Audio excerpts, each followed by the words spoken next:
બાપુ હવે એ બી જાણવું છે, જનરલી લોકો અલગ અલગ વીંટી પહેરતા હોય છે. મારા કઝિન્સ પણ ઘણી બધી વીંટી પહેરે છે. મંગળ હોય તો રેડ કલરનું જે ટ્રાયંગલ શેપ વાળું પહેરે છે, પછી ચંદ્રની વીંટી ગુસ્સો શાંત કરવા માટે પહેરે છે. તો એકચ્યુઅલી આ જે વીંટી આપણે પહેરીએ છીએ એને અને આપણું આ બંનેનું કનેક્શન શું છે, અને એકચ્યુઅલી ઇફેક્ટ થાય છે એની આપણા શરીર પર, આપણા પર?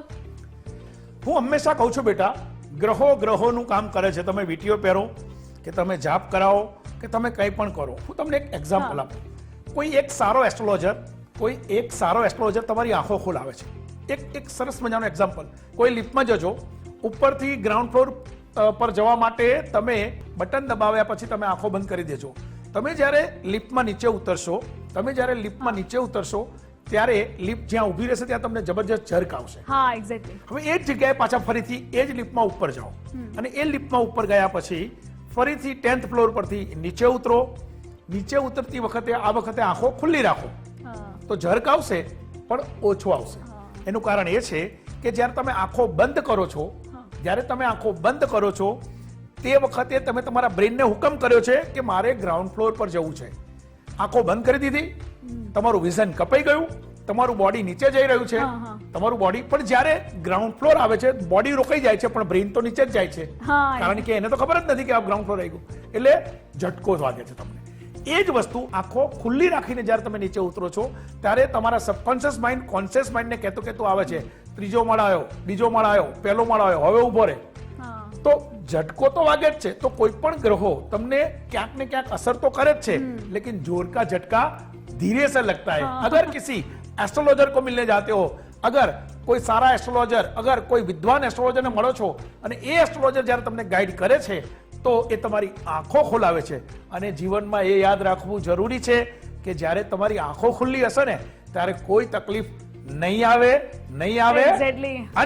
એટલે ઇન શોર્ટ આપણે આંખ ખુલ્લી રાખવાની છે. બાપુ, જનરલી મેં એવું પણ જોયું છે કે દિવસ લાઈક વીકના ડેઝ હોય એ પ્રમાણે લોકો કલર્સ પહેરતા હોય. લાઈક મંડે છે તો કોઈ ફોર એન એક્ઝામ્પલ વેન્સડે હોય તો ગ્રીન કલર પહેરતા હોય છે, પછી ટ્યુઝડે હોય છે તો રેડ કલર પહેરતા હોય છે. તો એકચ્યુઅલી કલર પહેરવા જોઈએ, આખું કરેક્શન શું છે અને આપ શું કહો છો? બેટા, હું એવું માનું છું કે ન્યુમરોલોજી પ્રમાણે જો આપણે જોવા જઈએ, પહેલા હું તમને આજે તમે કલરનો પ્રશ્ન પૂછ્યો એની સાથે પહેલા આગળ એક વાત એ કરી દઉં. ન્યુમરોલોજી પ્રમાણે 1 સૂર્ય, 2 ચંદ્ર, 3 ગુરુ, 4 રાહુ, 5 બુધ, 6 શુક્ર, 7 કેતુ, 8 શનિ અને 9 એટલે મંગળ. તો જે અંક છે એ અંક પ્રમાણે ગ્રહો છે અને ગ્રહો પ્રમાણે કલર હોય છે. તો સોમવાર એટલે ચંદ્રનો વાર, તો સોમવાર એટલે સફેદ કપડાં પહેરવા જોઈએ. હવે માની લો કે કોઈએ સફેદ કપડાં નથી પહેર્યા તો કામ તો થવાનું જ છે, પણ જ્યારે તમે સફેદ કપડાં પહેર્યા હશે, તમે વ્હાઈટ કપડાં પહેર્યા હશે તો તમારામાં એક પ્રકારનો વિશ્વાસ આવશે. અને સાહેબ, એક જીવનમાં યાદ રાખજો, તમારા પોતાનામાં વિશ્વાસ હશે ને તો તમારું કામ સફળ થશે અને થશે. તો સોમવારે સફેદ પહેરો, મંગળવારે રેડ, લાલ, મરૂન કંઈ પણ પહેરી શકો છો. બુધવારે ગ્રીન, ગુરુવારે યલો, શુક્રવારે ક્રીમ અથવા વ્હાઈટ, શનિવારે બ્લુ કે બ્લેક, રવિવારે ઓરેન્જ કલરના કપડા પહેરશો તો તમારા જીવનની અંદર સફળતા મળશે.